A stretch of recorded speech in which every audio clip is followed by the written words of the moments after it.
Un groupe de personnes sont venus voir le prophète sallallahu alayhi wa sallam, ils n'étaient pas musulmans du moins, et ils ont dit, tu nous parles de ton Seigneur Allah, est-ce que tu peux nous parler de sa généalogie, d'où il vient, qui il est, qui...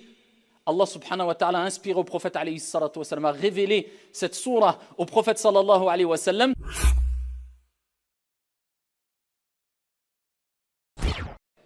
Une sourate dans le Coran, une sourate, accessible à toutes et à tous, qui même le débutant de chez débutant, le novice de chez novice en islam connaît, par cœur, Souratul Ikhlas.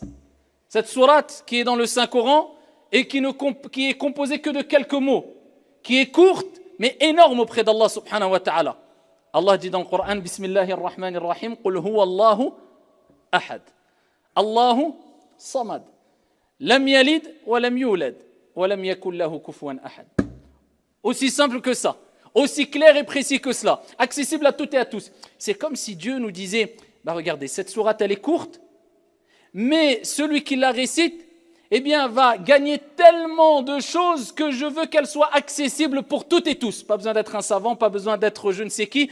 Eh bien, sache que la récompense est énorme et tu ne peux même pas te rendre compte de la réelle rétribution que va t'apporter la récitation avec sincérité de cette sourate. Dieu veut nous faciliter à toutes et à tous. Tout le monde, tu débutes, tu n'as pas beaucoup de science, récite juste sourate al-Ikhlas. Et attends-toi à d'énormes récompenses et d'énormes mérites. Souratul Ikhlas, pourquoi elle a été appelée ainsi? Tout simplement parce que celui qui va lire cette sourate, en la comprenant et en l'appliquant, il va purifier sa foi. Eh bien, Allah Azza wa Jal se présente en disant, c'est moi Allah. Et Allah, c'est un nom d'Allah. Allah a plusieurs noms. Al-Karim, Al-Hamid, Al-Majid. Et quelqu'un peut s'appeler Karim, peut s'appeler Hamid, peut s'appeler... Mais par contre, Allah, c'est un nom d'Allah Jalla wa Ala qui est exclusif à lui. Pour rappeler vraiment l'unicité, l'exclusivité à Dieu. Qul huwa, dit, c'est lui, Allahu ahad, l'unique. Allahu samad, c'est lui l'absolu. C'est quoi as-samad?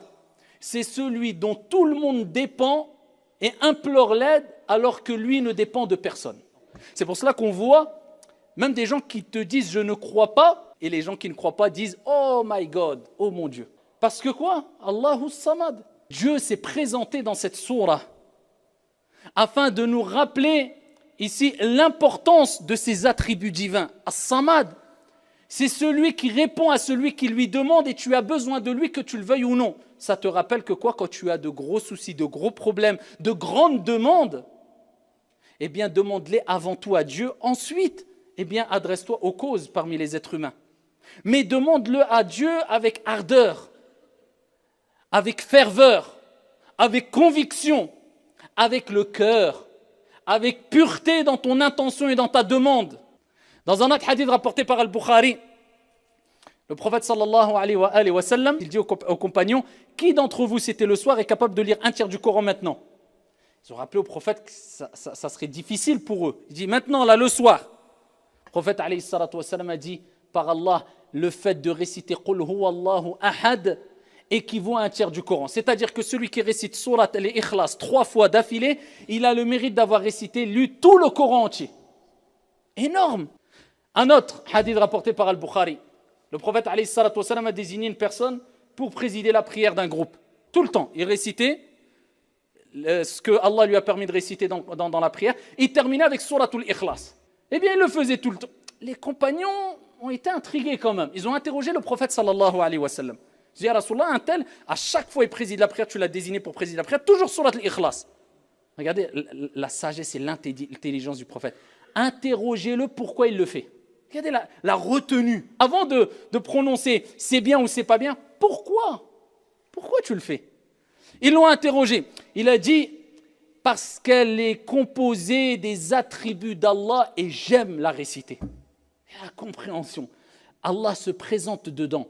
Il rappelle qui il est. J'aime la réciter. Le prophète alayhi salatu wassalam, quand il a entendu ça, il a dit فَأَخْبِرُوهُ أَنَّ اللَّهَ يُحِبُّهُ. Informez-le qu'Allah l'aime.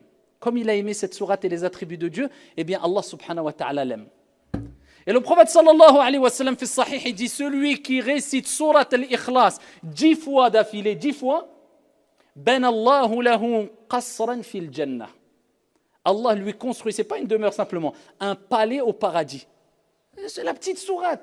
Pour vous dire, ce n'est pas une question de quantité. Ne te dis pas, moi je ne connais pas beaucoup dans l'islam, je ne sais pas beaucoup réciter. Apprends surat al-Fatiha et l'ikhlas, récite-les avec concentration, méditation, comprends-les, essaie de les appliquer au mieux. Wallah, il était mieux que celui qui connaît le Coran par cœur et qui n'applique rien. Mieux, beaucoup mieux.